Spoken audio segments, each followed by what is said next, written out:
I'm Ashton Addison from Blockwest Capital for InvestmentPitch Media and the Crypto Coin Show. And today on Blockchain Interviews, we have Ryan Chow, co-founder of Solv Protocol. Ryan, welcome to the show. Great to have you on today. Thank you so much for taking the time. Yeah, thanks, Ashton. Yeah, I'm Ryan from Solv Protocol. Let's dive right into the world of NFTs.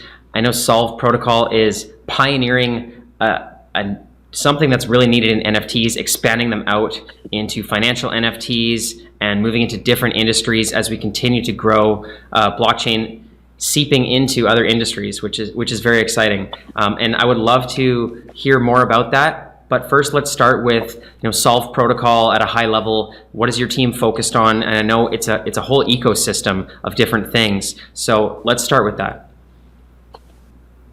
Yeah. Thanks for the question.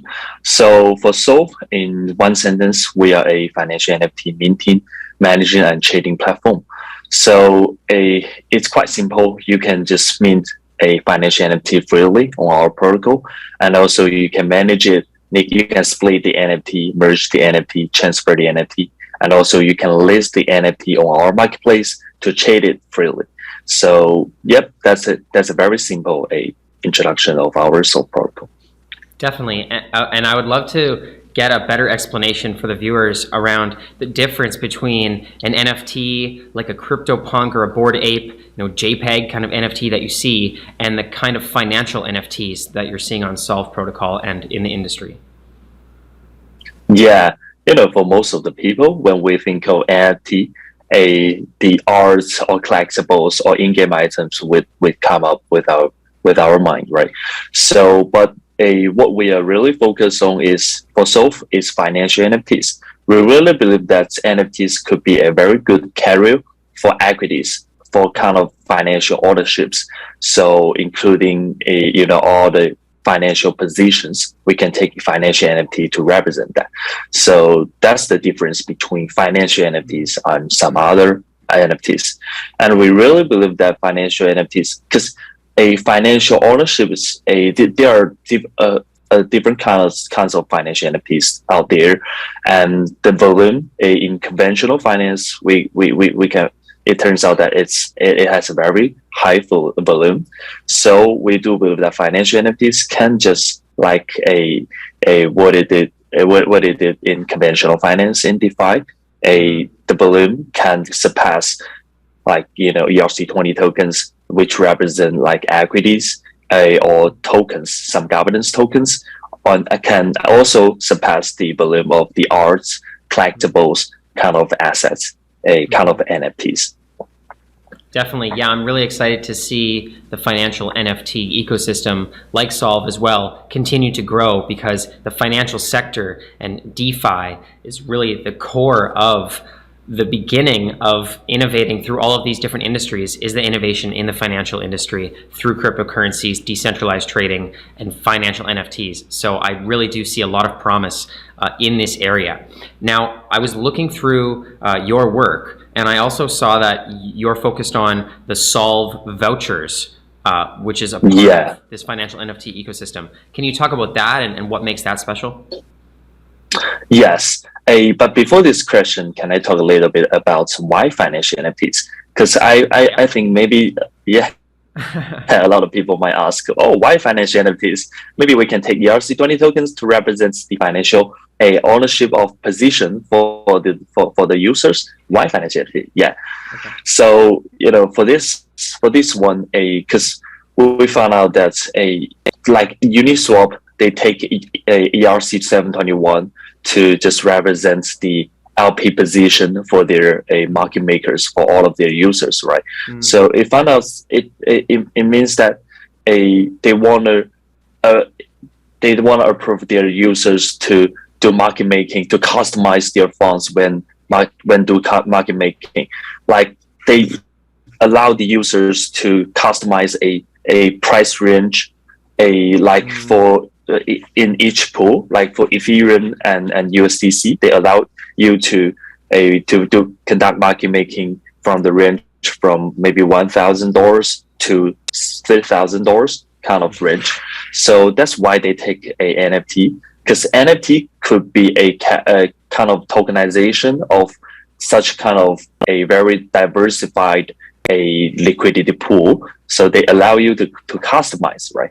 So also not just for Uniswap, but also for all kind of a financial smart contracts. If we want to tokenize it, while we want to diversify it, we want to allow the users to customize their financial position. Then we need to take NFT to just represent that kind of to the very rich information to describe them. So that's why Uniswap take ERC-721. But the point here is that we want, because financial position is fungible, it's divisible. If we take NFT to represent it, then it's undivisible. So it would be a problem that if you want to split this financial position to sell it, to borrow against it, so it would cause a lot of trouble. So that's why Solv create a new token standard, which called ERC-3525. So that's new standard combines the divisibility of ERC-20 tokens and the non-fungibility of especially the rich information description, capability of the NFT ERC-721. So it's compatible with ERC-721 while it's splittable. So yep, that's why we believe that a ERC-3525 and financial NFTs is the future. Okay, that makes a lot more sense. Thank you for clarifying that, Ryan. And even just an LP token for on a DEX is a great example, but I feel like that it can be any customized financial product. Yeah. And with the divisibility as well, with the new standard is very important, because trying to sell, either having to sell your whole position or none of it, and you're sort of stuck with something that's not as liquid as a divisible NFT. Yes, exactly. Very cool. Thank you for that. And I would, there's so much to cover with Solv Protocol, and obviously every aspect is super important. I would love to touch on, how you're working with the DAO treasury management and with the Solv Vouchers as well. Yeah. So thanks for the question. So because Solv is already a ecosystem, financial NFT ecosystem already. So we have different levels. Just like I mentioned, the ERC, a 3525 token standard is the underlying layer, the infrastructure of Solv, and then is Solv Vouchers. So we build we call all the financial NFTs we build Solv Vouchers. That's why this is where this words come from. Okay. And so for Solv Vouchers, what we have built is vesting voucher. So it's an NFT which can represent allocation, vesting token. You can wrap the ERC-20 tokens, deposit the ERC-20 tokens inside of an NFT, and then set up the vesting schedule. Then you create a vesting voucher, and then you can transfer the voucher to just anyone else. And also you can list it until before the token are unvested. So that's the vesting voucher. Yeah, and the second one is convertible voucher. So it is financial structured products. It's a combination of a call option and a put option and a zero coupon bond.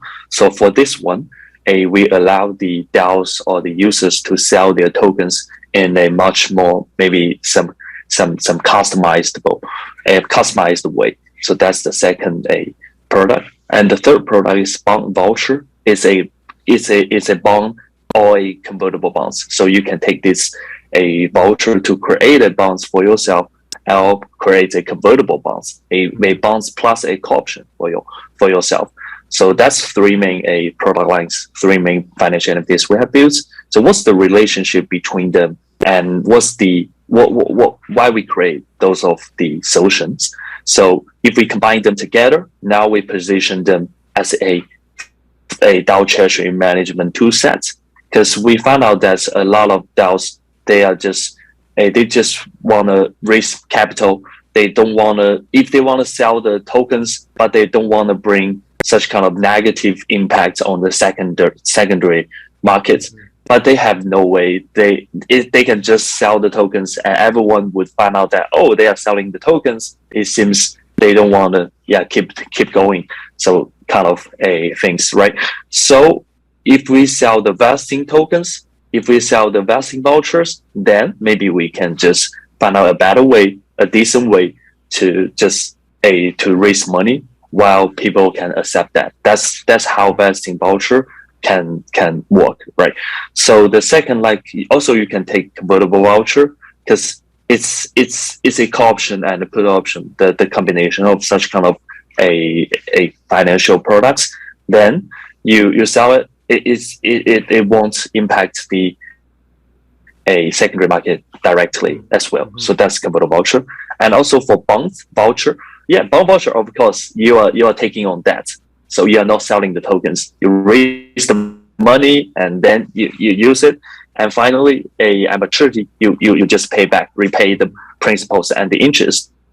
And that's it. So actually, those of a solution are be designed for for the DAOs to raise capital for financing, and while we can get rid of the impacts on the secondary market. Incredible, Ryan. It's great to see these products solving so many inefficiencies of DAOs, of investing, private access to funds, liquidity. I'm really excited to see this actually move into the market. And with that said, are there already DAOs or ecosystems that are already utilizing this, or what stage is it at? Yes, so different product lines has different a section now. So for vesting voucher, we have got over 30 project partners. So they are taking this solution to manage the lockup allocation for their investors, or distribute vesting tokens to their communities, or just conduct IVO. So IVO is a new fundraising way, just similar with CoinList. So we can see CoinList are helping DAOs sell their vesting tokens to the public.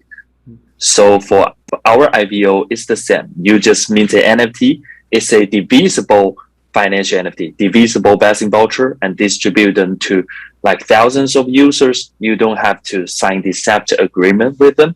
Then so that's a vesting voucher. So we have got around 60 million a total value locked in this voucher. So over $60 million worth of the native tokens are being deposited into this vesting voucher for distributing the vesting token.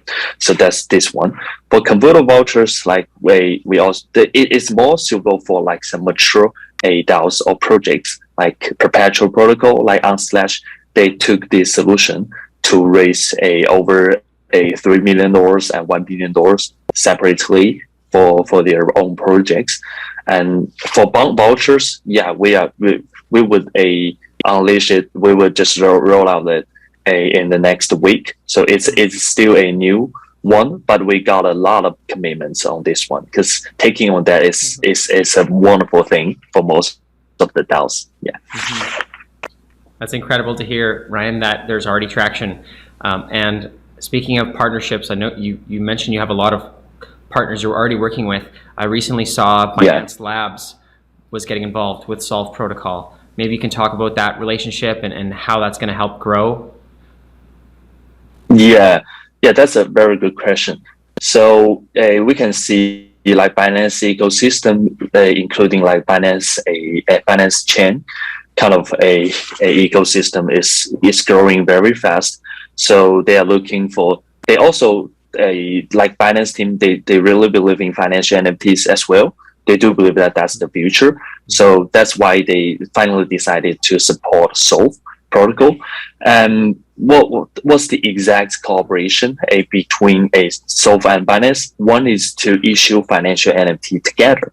So if we just cooperated with Binance NFT platform, one of their NFT kind of arm, together to issue to launch some do vesting voucher or some like some other projects vesting vouchers on their NFT platform. So that's one thing.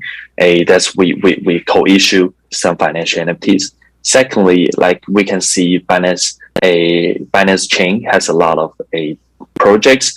they also need to take on that. So that's why they think, like bond voucher could be a very suitable a solution for most of their project, especially some top projects, which has a very healthy a cash flow, has a very decent, very decent investors through kind of projects. So that's the second thing. And also for the third thing is that for kind of a Binance ecosystem, they have a lot of money to deposit into different liquidity pools to earn money, and we can see like bond vouchers, such kind of a investment vehicles could has a good fit on like asset management, because you for all the bonds issued by DAOs, the interest rate could range from like 8% to 10%, and with the option, so it's a very attractive investment targets, right?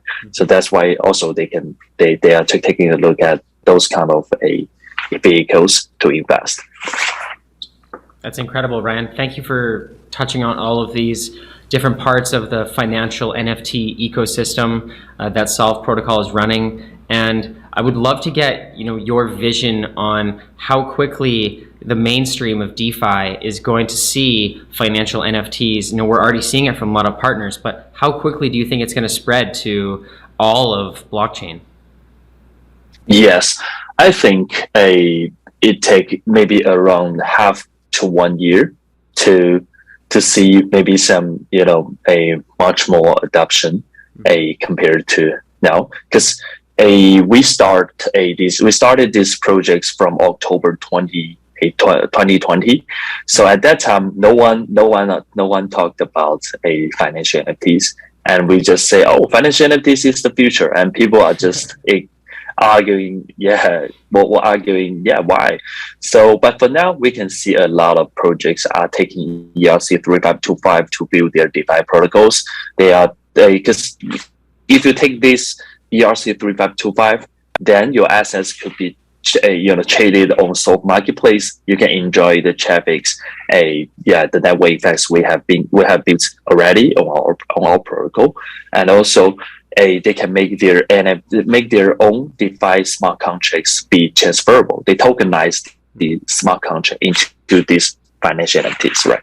So we can see more and more traction, not just from Solv team, but also some other projects team like Fuji DAO. They are building some very cool stuff based on ERC-3525. So and yes, what I really think is that we will really start to seeing maybe 1 year is enough to see a mass adoption of financial NFTs. Very cool. And I guess that will also be good for the Solv Protocol financial NFT marketplace, where people can actively trade. Can you talk about that and what stage the marketplace is at right now in terms of growth? Yes. So we have talked about ERC-3525 and Solv Vouchers, and now it's a higher level of our ecosystem. It's application level. So once you build Solv Vouchers based on ERC-3525, and then you need to take the Solv Vouchers to somewhere to be traded, right? So on our application layer, we have 3 modules now. One is a dashboard. It's a place where you can manage your Solv Vouchers. And second is the IVO market. So it's a primary market. It's an offering market for Solv Vouchers. So you can offer the Solv Vouchers on IVO. And thirdly is the Solv marketplace. You can trade the Solv Vouchers freely. So on the application level, we have 3 modules here. So for the Solv marketplace, you can just list your Solv Vouchers, and then it's an OTC market. It's quite similar with OpenSea, but it supports a fractional trading. So like if you list an order, a vesting voucher, which has like 10,000 Solv tokens inside of it, then you list an order on the marketplace, right? And then someone come to here to buy your voucher. They don't have to buy all of the voucher, like 10,000 tokens. They can just buy maybe 10 tokens or even 0.1 token. So that's how they can enjoy a very frictionless trading experience than the arts or collectibles. Yeah, no one will force you to buy all of it. So that's Solv Marketplace. Amazing. Sounds incredible. And I got to go check it out. For the viewers that want to learn more about the marketplace and just more about financial NFTs and how Solv Protocol is growing, and applications that want to start using this for their smart contracts and for their IDOs, what is the best way for them to get involved? Yes, from a retail investors or from a user's perspective, I really believe that's like when all the DAOs issue their bonds, issue their vesting vouchers on Solv Protocol, then you can just come to our marketplace to participate, to just select some very high quality, some very high class assets, investment targets. Like now we have a lot of cooperated projects, and they just choose a IVO kind of kind of offering to distribute their vesting tokens at a lower valuation than than IDO on like some other IDO platform. So if you come to our protocol, just open the IVO page or just open the Solv Marketplace, and you can find out a lot of different kind of vouchers. But before that, you need to understand what exactly the vouchers mean, because different vouchers there, and then you can just pick up something. If you are quite aggressive on investment, then maybe you can take a look at vesting voucher, because it's just a lockup tokens. It's a vesting token. But if you are quite passive, then you can just take a look at bond voucher, because it's a bond, and you can earn a very a promising, very fixed income interest rate, while enjoy some upsides if the option can be executed. Yeah. Awesome. Something for everybody. Yes. I really do appreciate you coming on, Ryan, to speak about financial NFTs and educate us all, and just about how this is going to be integrated into almost every smart contract and application, and probably will be the basis of DeFi to make it easier and more liquid. So yes. Thank you so much for taking the time. All the best with everything that we've spoken about moving forward in the growth of Solv Protocol, and let's follow up in the near future. Yeah, thanks for a wonderful hosting, and have a good day.